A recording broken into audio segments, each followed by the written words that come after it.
A finales de la década del 90, dos hermanos protagonizaron hechos que marcaron a muchas familias en Santa Cruz. Dos hermanos apellidados Meneses López. Hablamos de Javier y de Ricardo. Marcaron la vida de jovencitas, de mujeres adultas. Hacían un seguimiento propio de un agente de inteligencia para lograr finalmente cometer sus objetivos. Pero con un caso, se podría decir, se les pasó la mano. Y una joven falleció sobre su cama y en su cuarto.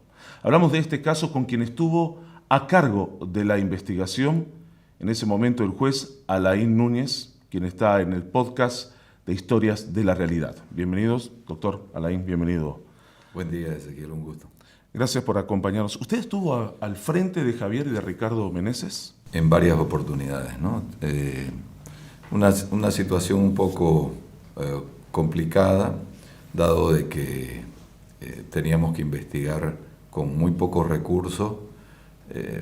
Había solo una investigación policial bastante limitada y hubieron particularidades muy importantes que seguramente irán apareciendo en la conversación. ¿Cómo es que el juez investigaba? Porque ahora los jueces no investigan, son los fiscales y la policía. El juez no solo investigaba y juzgaba lo que investigaba. Era una particularidad. ¿Hasta qué año fue eso? Del año 73 al año 2001. Heredado además de Napoleón, ¿no? De la época napoleónica.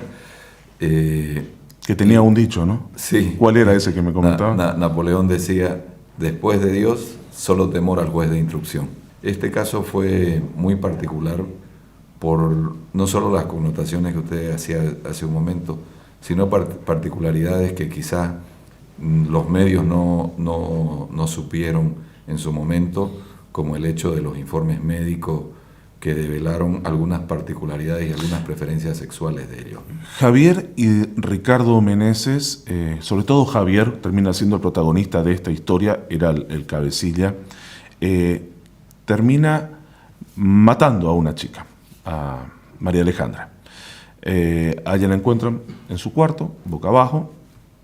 Los pormenores no vamos a ahondar en eso, pero después pasa como un año y medio, hasta 1999 que se lo captura, y en medio de todo eso, un poco para el contexto, comete una serie de hechos que son abusos, se aprovechaba de las personas. ¿Cuál fue su primera impresión cuando lo tiene a Javier Meneses delante suyo?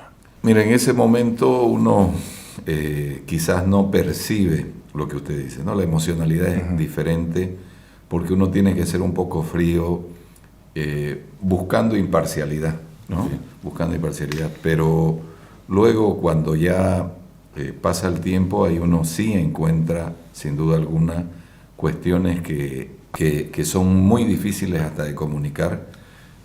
No se sabe exactamente el número de víctimas que sufrieron por parte de ellos, porque ellos tenían una particularidad. Ellos optaban por entrar a robar, vamos a entrecomillar, robar a domicilios donde habían mujeres, ¿no? Donde por lo general había mujeres. Ellos estudiaban mucho a sus víctimas, ¿no? ¿Les hacían un seguimiento?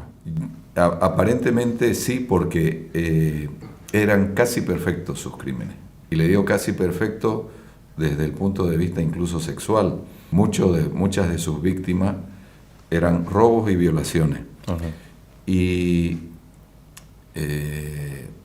habían víctimas que obviamente por el pudor no declaraban lo que tenían que declarar. Y hubo una en particular que develó una cuestión, como le decía, que no salió a la luz pública, que fue el hecho de que el médico forense no encontró rasgos de violación cuando la víctima presentaba características de violación. Es muy particular. ¿Quiere decir que no dejó alguna marca física? En realidad no dejó una marca vaginal. Okay. No existía.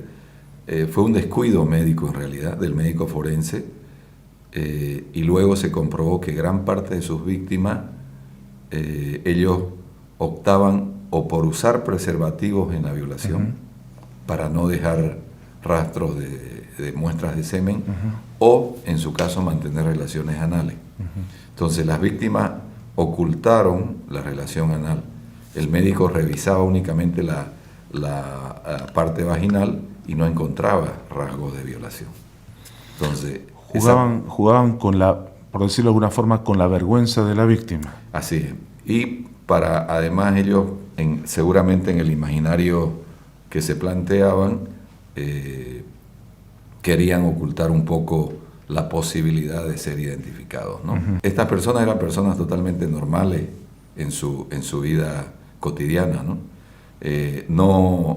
No vivían del robo, de hecho tenían una actividad normal como personas trabajadoras, y luego ya en algún momento hubo esta suerte de complicidad entre los hermanos. Al parecer esta suerte de complicidad también en algún momento se rompe, ¿no? Uh-huh. Y es ahí donde ya en algún momento Javier empieza a actuar solo, ¿no? Y actuaba con su esposa, ¿no? Su esposa lo acompañaba. En algunos casos, ¿no? Yo creo que él pudiésemos situarlo en una mente criminal muy avanzada, ¿no? En el hecho... Estamos hablando de 1998, 1999, y un chico que comienza a formarse en el delito cuando tenía 15 años, porque cuando lo capturan tenía 23, 24 años. Así es. Sí. Y su hermano... era 21 años tenía en ese momento. Era muy cercano a él, ¿no? Ellos escogían a sus víctimas, entonces la esposa no participaba en todos. Participaba en aquellos hechos en los que podía tener una implicancia económica mayor, en los que implicaba la agresión a la víctima, ahí no participaba la esposa. Eran prácticamente clandestinos estos robos uh-huh. hacia la esposa, ¿no? Era simplemente él y el hermano, ¿no? Porque en su momento se conocía de que él la llevaba a la esposa y que le pasaba la ropa interior de sus víctimas, se la regalaba también a ella. Sí, de hecho, gran parte de la prueba que encontró la policía en su momento fueron ropas interiores de las víctimas, ¿no? Al parecer él tenía no solo era un tema de delinquir, es decir, de robar uh-huh. como tal, apuntando hacia el robo, sino también él tenía algún tipo de malformación, algún tipo de fetichismo que okay. Lo materializaba hacia las víctimas. Por eso le digo, en la generalidad de las víctimas que se conoció, la policía dice más de 20 víctimas, sin embargo en el proceso, si no mal recuerdo, no aparecen más de 8, uh-huh. ¿no? Se habló de hasta denuncias, de 11 denuncias sí. formales, ¿no? Pero víctimas como tal era más o menos ese número, ¿no? Y de ese número, gran parte eran agredidas sexualmente, ¿no? Entonces, hay esa particularidad. Hay casos que son, y que hoy uno los observa y se le paran los pelos porque pensar o imaginarse el cómo ocurrió eso, agresiones no solo a una sola persona, sino a 2 o 3 en el mismo ambiente, era un tema bastante complicado, ¿no? ¿Cómo se puede esclarecer cómo hacía Javier Meneses para cometer las atrocidades que cometía sin que se despierte alguien en la casa, o generalmente eran mujeres solas a las que atacaba? No creo que su objetivo haya sido robar. Su objetivo secundario era robar. Okay. Creo que era la fachada que él finalmente ponía. ¿Era el abuso el objetivo? Yo creo que era el abuso sexual, porque gran parte de las víctimas estaban en soledad. Uh-huh. Por ejemplo, personas mayores y una joven, ¿no es cierto? Uh-huh. Siempre mujeres, chicas bastante jóvenes de entre 15 y 23 años. Siempre los hechos, por eso le digo que eran estudiados, siempre nos mostró la investigación de que no existía otras personas que no sean las víctimas mujeres en ese hecho. Usted decía recién que tenía una mente criminal un poco avanzada. ¿Por qué? Hay un periodo en el que empiezan a suceder estos hechos, algunos públicos, y la generalidad de estos hechos no fueron públicos. Uh-huh. Se hacen públicos a partir de que una de las víctimas muere, ¿no? producto justamente de intentar callar a la víctima con una prenda de vestir en la boca, y se produce la asfixia. Es así que muere la víctima, pero el resto de las víctimas en su momento aparecen posterior a la detención de Javier y de su hermano. Y le decía yo, él tenía una mente criminal avanzada, porque comete los hechos de tal manera que, si bien es cierto, decimos no hay delito ni crimen perfecto, él buscaba la perfección del delito, ¿no? Él buscaba la perfección del delito en el sentido de no dejar rastros.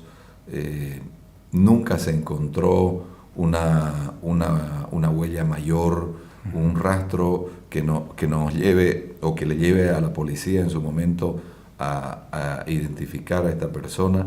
Son los pequeños errores los que nos permiten finalmente a la policía aprenderlo, ¿no? Porque él, además de cuidar el hecho, como que jugaba con algo tan propio que era la intimidad de la persona, ¿no?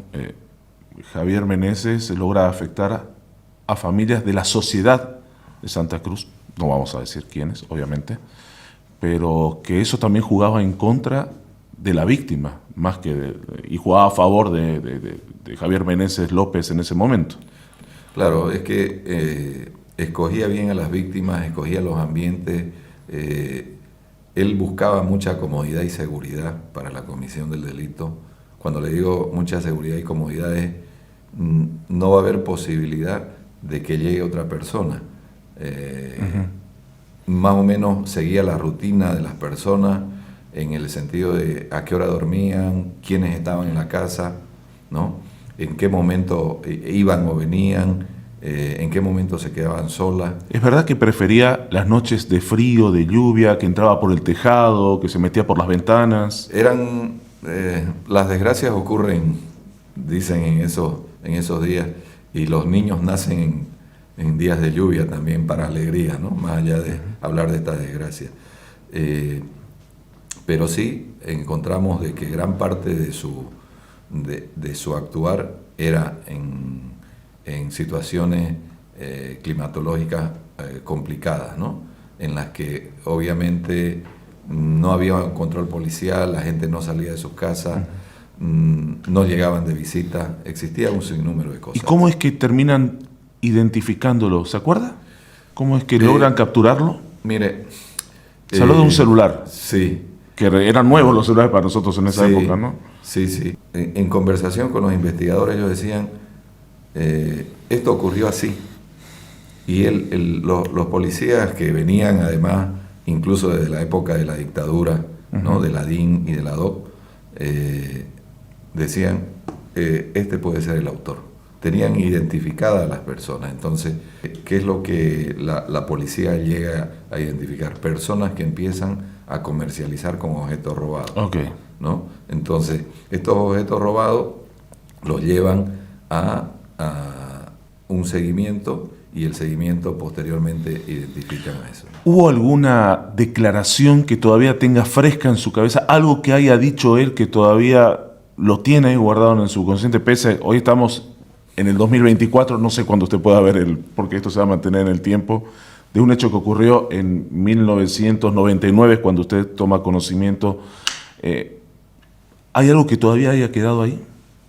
Lo que vi en su momento, como le digo, en ese momento uno como que pone corazón de fierro. Es más que está conociendo el caso. Sí, ¿no? pero tiene que hacerlo para no identificarse, para no contaminarse, ¿no?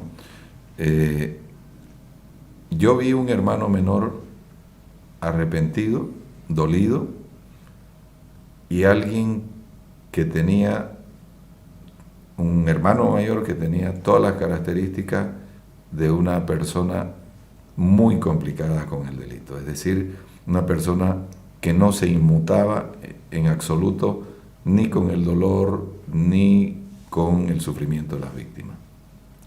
Al parecer había más bien, como le digo, un tema de malformación sexual, pero sí existía ese contraste de un de un pequeño Bambi y un Rey León. Este lo arrastró al otro, Sí. aparentemente, por lo que deducimos. Sí.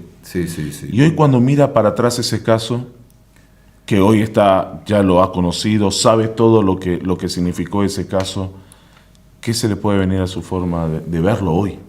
Primero hay un sentimiento de dolor, sin duda alguna, ¿no? Porque uno ve familias que se lastimaron, personas que se lastimaron, y ve además esto que usted decía hace un momento, ¿no? Una suerte de una sociedad cruceña hipócrita, en el sentido de mantener un perfil. Porque yo soy de una determinada clase social, no puedo ser objeto ni de violación, ni de agresión A mí no me sexual, puede pasar. ni de violencia, que hoy, gracias a Dios, se visibiliza más, ¿no? Entonces, creo yo de que el proceso de visibilización de los hechos, no solo cómo ocurrieron, sino de los hechos en general de agresiones sexuales y de violencia, nos lleva a pensar de que pueden ocurrir en cualquier estrato social. Lo que sí también nos lleva a que nosotros como sociedad tenemos una mente muy olvidadiza. Nosotros olvidamos a el albañil que violó a su hijastra, pero hacemos un meme del empresario que viola a su hija, a su esposa, o golpea a su hija o a su esposa. Somos una sociedad que todavía no se ha identificado con las víctimas, no se ha identificado, y creo que eso nos convierte todavía en una sociedad insensible, ¿no? Doctor, ¿y usted tuvo que escuchar a las víctimas? Las víctimas, muchas de ellas callaron. Usted con su pregunta me lleva porque uno inmediatamente grafica lo que vio. Las víctimas, a excepción de una o dos, prefirieron no estar. Estuvieron muy cortas. De hecho, las dificultades periciales que aparecieron fueron producto del silencio de las víctimas, ¿no? Como les digo, lamentablemente en ese momento era vergonzoso ser objeto de esta... O sea, que tuvo que ser una investigación realmente más técnica, científica, para lograr demostrar que esta persona era culpable de todos los delitos de abuso sexual, incluso de asesinato que le llegó en su contra. Las investigaciones en ese periodo fueron investigaciones, no solo en este caso, sino en general, con actividad probatoria muy endeble, ¿no? Con actividad investigativa muy poco sostenible. Hoy las exigencias de investigación son mucho más altas, ¿no? Entonces, y ya también hemos ido desechando otras, ¿no? ¿Y se puede hablar de que porque después de esto, de su investigación, pasa un juez, obviamente, de sentencia, ¿sí? ¿Correcto? Sí, un juez de partido. Un juez de partido se llamaba en esa época. Javier Meneses López es sentenciado a 30 años de cárcel por la muerte de María Alejandra. Es la pena mayor, que en este caso es la que purga. Su hermano, una pena muy baja, porque un tema de complicidad, igual que su esposa. Aunque haya una pena, ¿cree que se termina haciendo justicia para las víctimas? El proceso penal, hay dos cuestiones ahí, ¿no? Zaffaroni, que es un teórico del derecho penal y que hoy solo escribe filosofía, ya no escribe derecho penal, dice que el derecho penal es una carretera muy amplia, construida con todas las especificaciones técnicas, es una carretera de lujo construida sobre una villa miseria. Nosotros estamos acostumbrados a que se juzgue la pobreza y no se juzgue el delito. Lo que juzga nuestro sistema penal lamentablemente es pobreza y no delito. Por eso gran parte de los crímenes quedan impunes, ¿no? El derecho penal no revive a las víctimas no va a devolverle su vida, no le va a devolver el momento en el que esa persona gozaba de su libertad sexual sin que tenga que ser agredida. No las va a sanar. No le va a borrar la noche en que ocurrió, ¿no es cierto? Pero sí nos va a servir para, de hecho, cuando usted me habló, yo dije, al final, hablar sobre un tema tan difícil como este, y tan complicado, va, sin duda alguna, en algún momento que las víctimas puedan observarlo, les va a doler, sin duda alguna. Pero también va a servir, y ese creo que debe ser el objetivo mayor, para que la sociedad, la familia, cuidemos a nuestras hijas, eduquemos a nuestros hijos, mantengamos la seguridad, y ojalá que el hecho de entender de que la sexualidad, la integridad física, la vida, son un fenómeno natural divino y que por tanto necesitan un cuidado y preservarse, enseñarle a los niños desde muy niños